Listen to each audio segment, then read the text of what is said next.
O miserável, vamos entender, ele está abaixo da possibilidade da competição. Vamos entender, não adianta a gente achar que o cara vai conseguir. Não dá pra falar, é mentalidade positiva. O cara não que vai não, ser. o cara ele não está tem abaixo, almoço, né? o cara não tem almoço. Ele está abaixo. É muito importante a gente deixar claro que tudo que nós estamos falando aqui é para um cara que está pelo menos ali um pouquinho abaixo do zero. Não pode estar muito abaixo Pro cara do que zero. consegue acompanhar um podcast, né? Vamos dizer assim também, né? O cara que tem comida. Ó, o cara conseguiu ir numa escola pública e o cara conseguiu se alimentar de forma simples. Ó, eu, por exemplo, entrei num restaurante pela primeira vez com 20 anos de idade. Com 20 anos de idade, eu entrei num restaurante pela primeira vez. Não é possível, Flávio. Tô te falando, cara. Você nunca tinha ido num McDonald's? Não era a cultura da minha família. A gente comia em casa. Cara, McDonald's pra mim era aniversário, cara. Era tipo assim, Não, pra mim tá. no meu aniversário eu ganhava um McLanche feliz. Era isso. Meus pais se esforçaram muito pra mim, cara. Isso eu tenho que agradecer demais mesmo, cara. Era isso. Andar de avião, depois que eu comecei a trabalhar. É, andei com o Thiago. Foi a primeira vez comigo? Olha aí. Internacional também. Então, no internacional não era, eu nem sonhava ir na Disney. Kaique se borrando ali na decolagem. Loucura isso, cara. Acostumei já.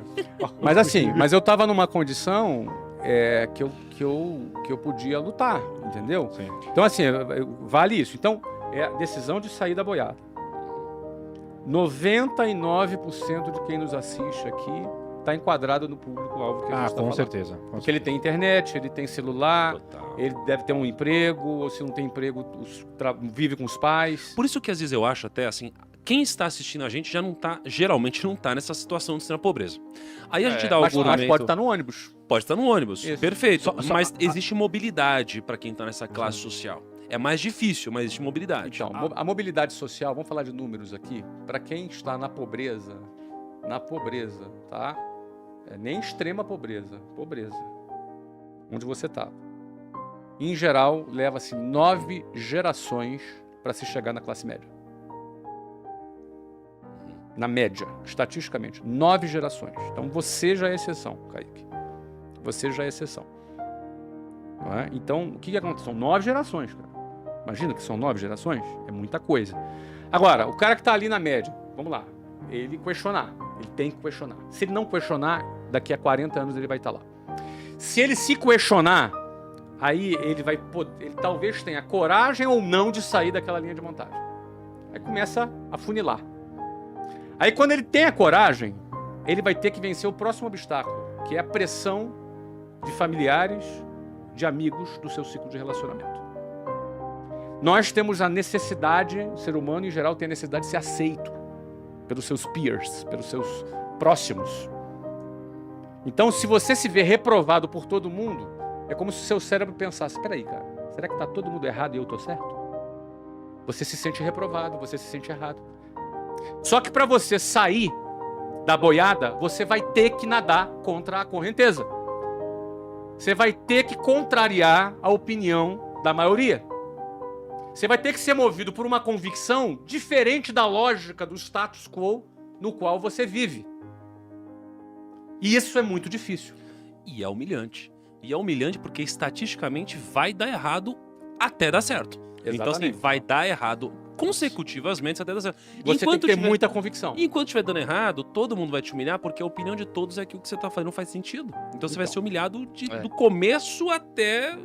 E quando der certo, vão tentar te humilhar de novo. Eu queria que a gente tangibilizasse um pouco assim, a pegada aqui, Flávio, depois que você falar, de você falar assim, cara, beleza, na hora que rolou esse despertar, vamos assim, essa fagulha, que você se olhou lá no reflexo, olhava no reflexo do ônibus e falava, cara, pra mim já deu.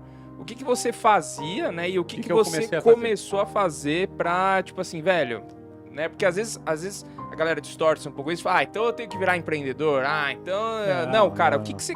Qual foi a plantação que começou ali pra entender, pra sair disso? Tá. Minha primeira atividade que eu fiz, minha primeira iniciativa que eu fiz, eu tinha um relógio, que era um relógio, sabe? Eu tinha um relógio. Era um relógio de calculadora. Vocês lembram o relógio de calculadora? Lembro. Cassiozinho. Eu tinha um Cassiozinho de calculadora. Adorava relógio. E aí a primeira coisa que eu fiz foi vender esse relógio, que era um presente que eu tinha ganhado. Aí eu vendi esse relógio. E com o dinheiro que eu vendi esse relógio, eu comprei mais outro relógio. E aí vendi esse relógio de novo. E com esse dinheiro, eu comprei outro relógio. E meu relógio foi melhorando. E vendi esse relógio de novo. Na terceira ou a quarta vez que eu vendi esse relógio, o cara que me vendia o relógio, o meu fornecedor de relógio, já comecei a conquistar um pouco a confiança dele. Então eu comprei um relógio novo e peguei mais 2 em consignação. Ele já confiou em mim, já me conheceu, confiou em mim que eu iria pagar ele. E aí eu vendi os 3 relógios. Levei, uma semana depois, o dinheiro. Ganhei o meu dinheiro do meu relógio e a comissão dos outros 2 relógios. Ou seja, o lucro do outro 2 relógios. Paguei os 3 relógios para ele. Comprei 2 relógios e peguei mais 2 consignados. E vendi os 4 relógios e assim foi, assim foi. Eu acho que eu vendi uns, sei lá, 150 relógios. Você foi na caruda. O que é caruda? Você foi Você chegava na rua e tava vendo relógio, você ligava pra mim. Empresa. Não, como que foi não, isso? eu comecei a vender assim. O primeiro relógio que eu comecei a vender foram para os meus amigos. Porque você não tinha técnica de venda, você não Não. estudou isso. Você foi Não. na caruda. Eu fui na intuição, Aham. tá? Na intuição. Então, e relógio é um produto muito simples de vender, não requer muita técnica. Então, Você põe no pulsão Ainda e mais fala um que olha fazia como que fica cálculos, bonito. Não sai mais. mas naquela época tinha uma linha que Não. existe até hoje, que é a linha Citizen ProMaster. Fiz a propaganda para Citizen aqui agora. Mas tinha um que estava muito na moda, era o Windsurf, não sei se vocês lembram, era um que tinha uns desenhozinhos assim, e era muito desejado. E eu vendia esse tipo de relógio. Não é? Então, assim, os jovens gostavam muito de comprar esse relógio. Então, eu comecei a vender para os meus amigos, amigos do bairro, amigos da escola. Daqui a pouco eu comecei a vender para vizinho do amigo, e o negócio começou a rodar. O negócio começou a rodar, e eu lembro que tinha um jornal chamado Jornal Balcão, no Rio de Janeiro, que era um jornal de classificados. A gente eu anunciava o relógio lá, mesmo antes de ter o relógio, porque eu sentia qual era a demanda que tinha pelo relógio, e aí eu comprava, e o relógio juntava as pontas, entendeu? Então eu comecei a vender. Então, essa minha experiência vendendo o relógio, ela me trouxe 2 coisas. Primeiro, eu já estava namorando, e era muito ruim para mim ficar pedindo dinheiro pro meu pai. Tinha acabado de ser expulso da escola, uma história que todo mundo já conhece. E aí o que acontece? Eu comecei a primeira coisa, eu comecei a ter dinheiro para poder sair com a Luciana. Então, essa foi meu primeiro conquista. Não precisa pedir dinheiro pro meu pai para sair com a namorada. Não é? Depois, num segundo momento, quando eu comecei a vender com um pouco mais de escala, eu fiquei vendendo relógio por 1 ano. Não sei se eu vendi 10 relógios por mês, talvez, em média. Mas imagina aquele mês que eu vendi 20 relógios. Eu não me lembro quanto eu ganhava por relógio. Mas, aliás, eu tenho aqui uma... Vamos ver se eu acho aqui enquanto eu falo. Eu tenho aqui uma prestação de conta dos meus relógios vendendo. Achei esse dia na minha agenda, né? Que isso. Mas aí o que acontece? Eu comecei a questionar, de novo questionando. Porque o que eu ganhei vendendo aqueles relógios já era mais do que o meu pai e a minha mãe ganhavam no mês. Eu tinha 18 anos vendendo relógio. Claro que foi um mês. Mas quando eu ganhei aquele dinheiro, eu gostei de ganhar aquele dinheiro. E eu me senti assim, cara, por que as pessoas pegam 2 horas de ônibus para ganhar um salário mínimo? Por que elas fazem isso? Elas não vendem relógio. Eu tinha a sensação que eu tinha uma fórmula